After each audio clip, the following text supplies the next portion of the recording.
Welcome back to the Demon Slayer Gamer channel. Today we're going to be taking a look at the most recent Final Fantasy XIV dungeon added into Stormbringer's Paglth'an. Before we get too far into this, I want to remind everyone to like the video and make sure to subscribe so that you know when I post the next one. And feel free to comment down below the next dungeon you would like to see a guide for.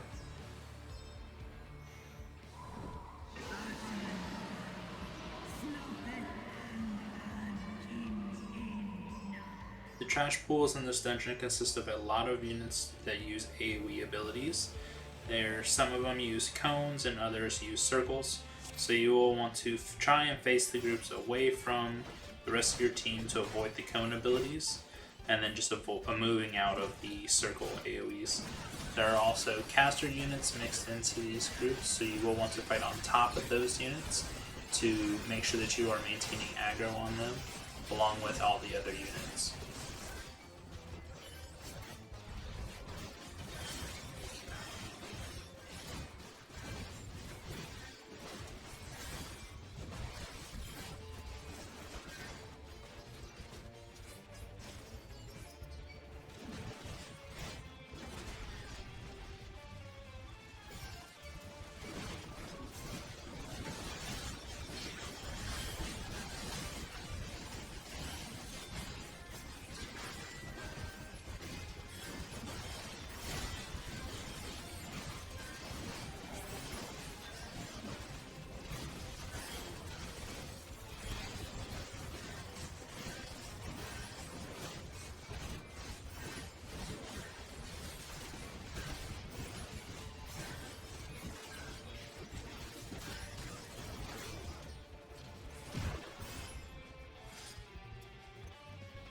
For the first boss, Amaluk, the boss will start off the fight with its Tank Buster ability, Critical Rip.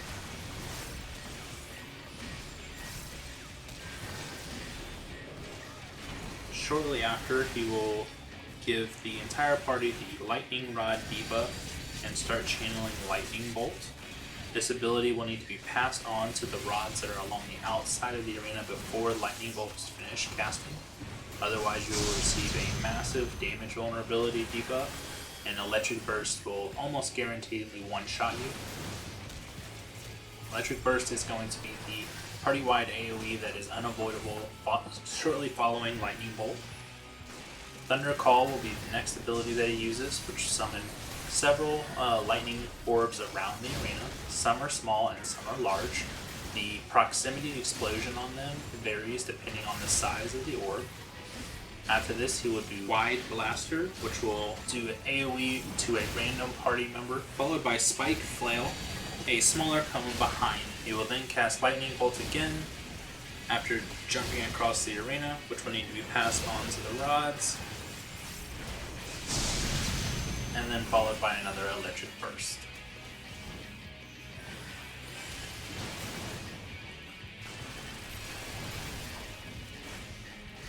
For the rest of the fight, the boss will continue to alternate between these abilities, so just continue with these mechanics and you should make it through without a problem.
The first set of trash pulls leading up to the second boss, again, will just be regular units with a few AoE abilities that you will want to avoid.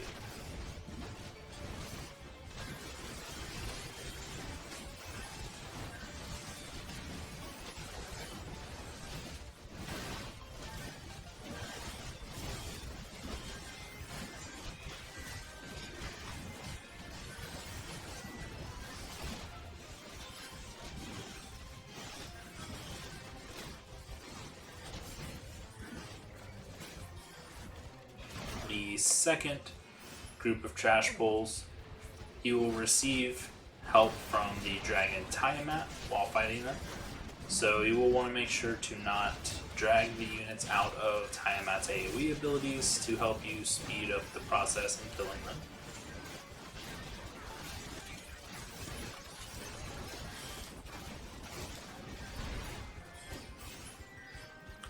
And this will bring you to the second boss for the dungeon, called the Scalekin Pin.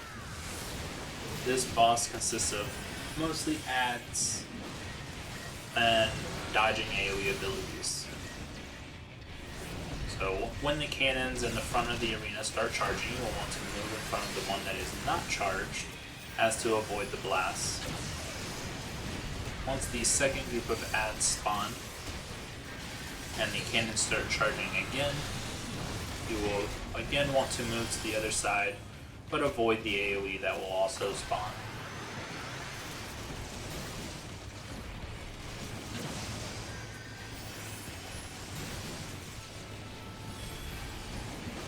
When the cannons start charging for a third time, the boss will also use an ability called Ground to Ground Ballistic.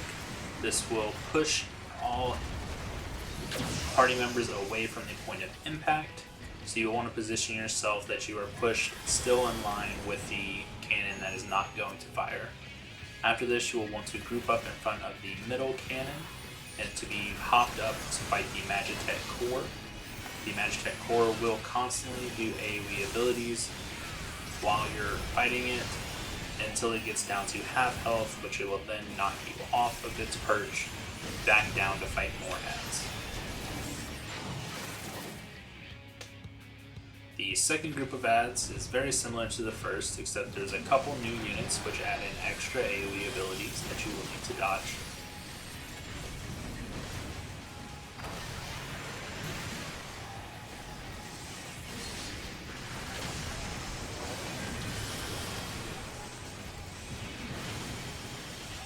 Once the cannons begin to charge for the second time, it will also spawn missiles along the outside of the arena.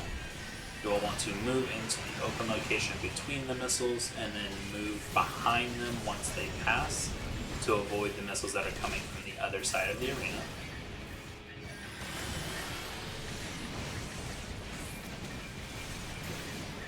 When the third cannon starts charging, again the ground to ground ballistic will be used, so make sure that you're lining yourself up correctly.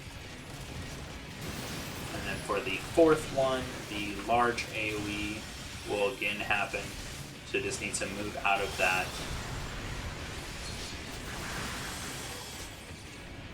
At this time, the units should be dead or very close to dead, so just finish them off and then move back in front of the second cannon to hop back up to finish off the core.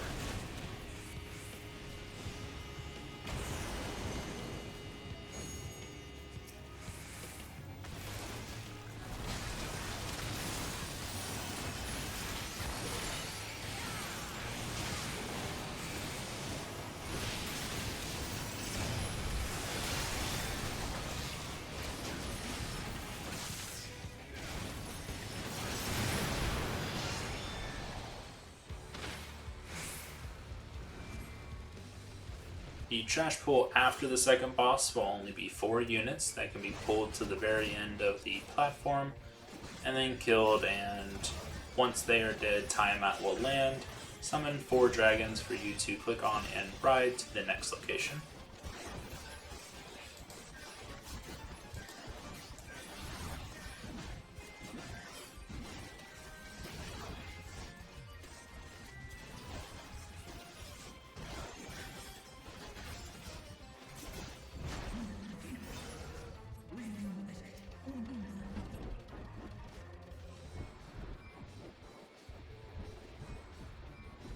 Once you arrive in the next location, timeout will assist you in fighting these up till the boss arena. So you'll want to pick them up and make sure to not drag them outside of the AoE abilities that timeout will drop out.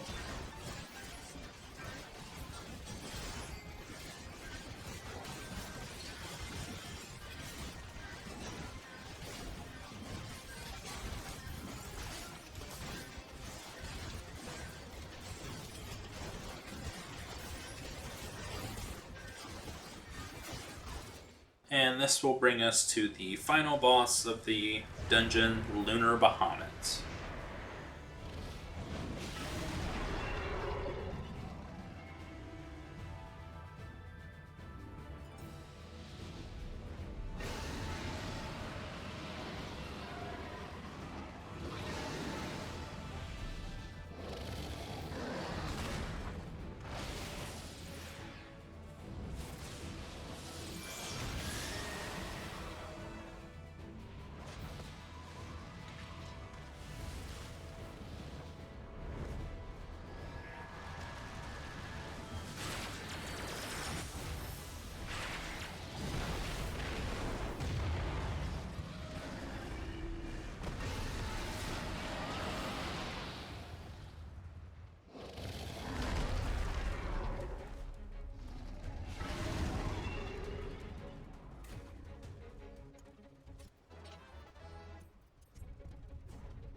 The first ability Lunar Bahamut will use shortly after the fight begins is Twisted Scream.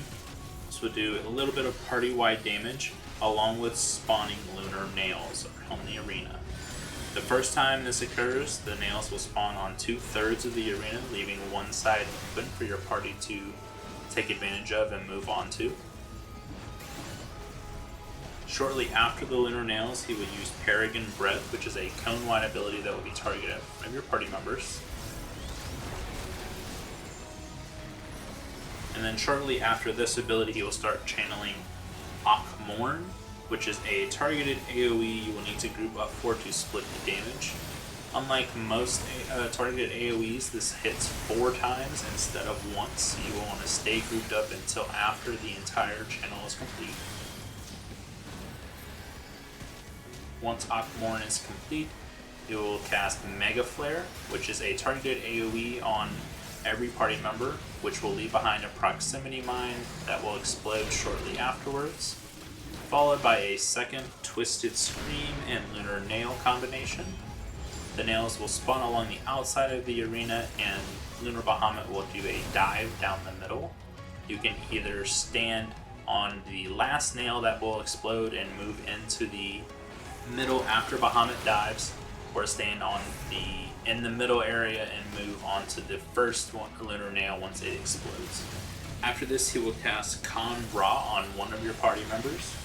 This does a cross-shape explosion that explodes 10 times after cast.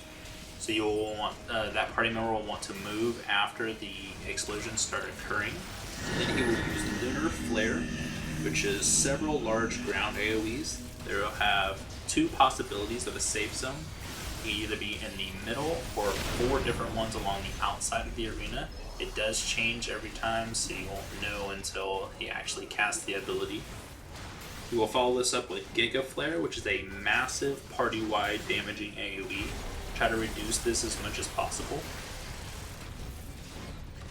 After Giga Flare, a second Akmorn will be cast, so make sure to group back up and stay grouped for all 4 explosions.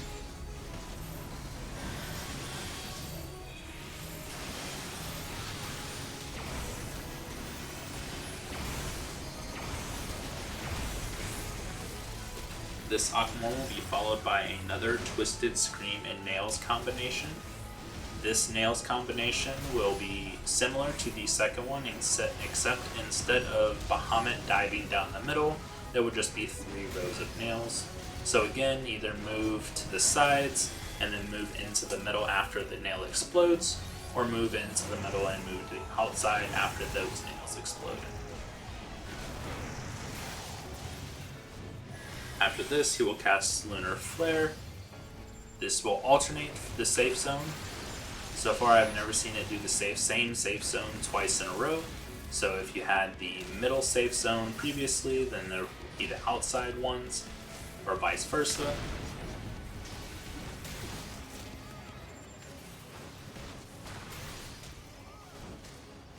After which you would do a double con Ra. So your two party members will want to spread out, drop the AoEs, and then move off of them, followed by the Flatten ability, which is Lunar Bahamut's Tank Buster. It's not very damaging, so it's not too much to worry about. After this, Lunar Bahamut should almost be dead, if not dead, and you have completed Paglth'an. Thank you all for watching. I hope this helps a couple people out. Again, make sure to like the video and subscribe so you know when I post the next one. I'll catch you next time.